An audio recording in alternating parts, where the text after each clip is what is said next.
Muy buenos días. La clase de hoy se trata sobre la Revolución Industrial. La primera revolución industrial ocurrió entre 1760 y 1850 y se originó en Inglaterra. Se caracterizó por la utilización del carbón, el hierro y el algodón. La segunda revolución industrial ocurre entre 1850 y 1915, con la explotación del petróleo, el cobre y el uso de la energía eléctrica. En la primera revolución industrial nos encontramos en la fase mercantil del capitalismo, o capitalismo comercial, como también se conoce. Lo que primaba era la producción y comercialización de bienes desarrollados por las grandes industrias de los centros urbanos. Se evidenció un desarrollo en el campo de la agricultura debido a la incorporación de nuevas técnicas de producción y la incorporación de la máquina en el campo.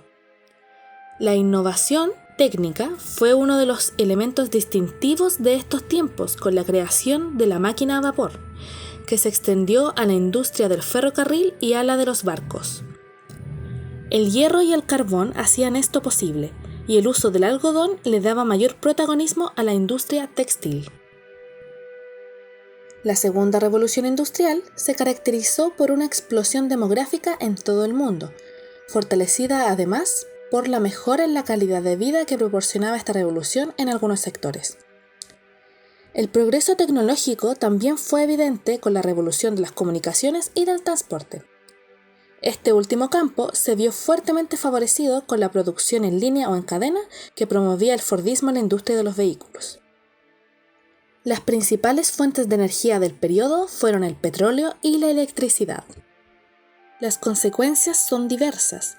Algunas de ellas son de carácter social, económicas y demográfica. Las consecuencias sociales de la industrialización en Europa fueron la explosión demográfica, que además es una consecuencia demográfica, y las grandes desigualdades y extrema pobreza en las ciudades, siendo el ejemplo más claro la ciudad de Londres. Además de eso, se gestó una nueva clase social que logra protagonismo en la medida en que toma conciencia de lo que son un nuevo grupo. Esta clase es el proletariado. Las consecuencias económicas responden a la nueva forma de producir. Se generó un modelo masivo de producción requiriendo abastecimiento de materias primas suficientes para las industrias. Por ello, surgió la necesidad de mirar y explorar nuevos territorios. Es así como surgen los conceptos de imperialismo y colonialismo. El imperialismo suele ser una consecuencia del nacionalismo, y su principal característica es la ocupación, dominación y explotación de la mayor cantidad de territorios y recursos económicos disponibles en el planeta, para así alcanzar el rol de potencia hegemónica. El colonialismo es una forma de control o dominación política y militar que ejerce un país sobre otro. Los territorios dominados se denominan colonias. Se caracteriza por la llegada de colonizadores que imponen sus costumbres y religiones. Las causas del imperialismo y colonialismo europeo se pueden resumir en 4: económicas, ideológicas, científicas y demográficas. En términos económicos, las causas fueron la crisis económica de 1873 y las medidas proteccionistas que se adoptaron. Debido a esto, se presentó la necesidad de encontrar nuevos mercados que no estuviesen protegidos. Tanto Inglaterra como Holanda y Bélgica encuentran en otros continentes campos de inversión para sus capitales. También en ellos buscan materias primas para sus industrias. En términos demográficos, la población en Europa se duplicó, creando fuertes presiones sobre las personas que no encontraban mejores expectativas en el futuro. Los territorios que dependían de la metrópoli aparecían como una nueva vía de escape para dicha población. En materia ideológica, todas las potencias querían salir de Europa y engrandecerse. La justificación era el afán de cristianizar o también la existencia de un pensamiento eurocéntrico, vale decir, que los blancos debían llevar su mensaje civilizador. En términos científicos y culturales, se puede señalar que a lo largo del siglo XIX se fue completando el proceso de exploración del planeta iniciado en el siglo XV. Desde mediados de siglo, una serie de autores como Julio Verne, Kipling, Jack London, entre otros, alentaron la curiosidad y la aventura a través de obras que evocaban ambientes que alentaban las mentes de la gente de la época. Existieron varios imperios coloniales. El Imperio francés era el segundo imperio de mayor importancia y extensión después del Imperio británico.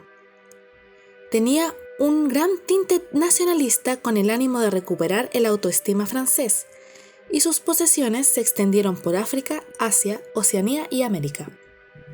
Por su parte, el Imperio británico fue el más extenso de todos.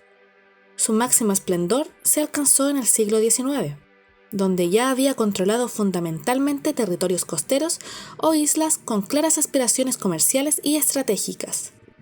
Su territorio se extendía por los 5 continentes. Las formas de dominación en los territorios colonizados no siempre fueron la misma. Una forma de dominación fueron las colonias directas, territorios que por el derecho de conquista habían caído en la órbita de la metrópoli.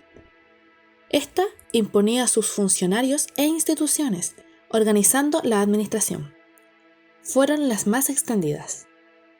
Otra forma fueron los protectorados, que corresponden a territorios donde se respetaba el gobierno indígena responsable de la actividad interior del área, mientras la política exterior y militar era gestionada por la metrópoli.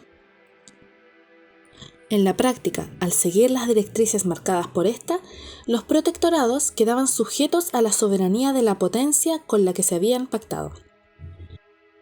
Por otra parte, los dominios eran territorios con mayoría de colonos respecto a la población indígena, la cual consiguió un amplio autogobierno limitado por un gobernador metropolitano. Fueron los casos de Canadá, Australia y Nueva Zelanda respecto a Gran Bretaña. Los territorios metropolitanos son una prolongación de la metrópoli, tal como es el caso de Argelia respecto a Francia. Y por último, las concesiones eran territorios cedidos o alquilados por estados independientes a la metrópoli, codiciados por su interés estratégico o comercial. Fue el caso de China, que, tras la Guerra del Opio, hubo de ceder algunos de sus puertos, entre los cuales podemos nombrar Hong Kong, al Reino Unido. Las consecuencias demográficas fueron un golpe inicial para la población local, producto de las enfermedades traídas desde Europa. La población posteriormente se incrementó por la baja de la tasa de mortalidad. En términos económicos, el sistema económico basado en la agricultura autosuficiente fue cambiando según los intereses de la metrópolis. Se construyó una infraestructura mínima para el funcionamiento de la burocracia. En términos sociales, la cúspide social estuvo compuesta entre los colonos y grupos autóctonos muy reducidos. En contraste, la mayor parte de la población autóctona fue objeto de un proceso de proletarización y mano de obra barata. Las consecuencias políticas dependieron del tipo de vínculo que se tenía con la metrópoli, pues los conflictos aumentaban relativamente a medida que se profundizó un sentimiento de rechazo por parte de la población local. Culturalmente, se dio la pérdida de identidad por parte de las poblaciones locales, lo que se llama aculturación. La religión cristiana reemplazó a los credos preexistentes en muchas zonas de África, y en términos geopolíticos, los mapas políticos se vieron alterados por la creación de fronteras artificiales, forzándose la unión o segregación de grupos tribales y étnicos, provocando con ello innumerables conflictos raciales hasta el día de hoy. Nos vemos en la siguiente clase.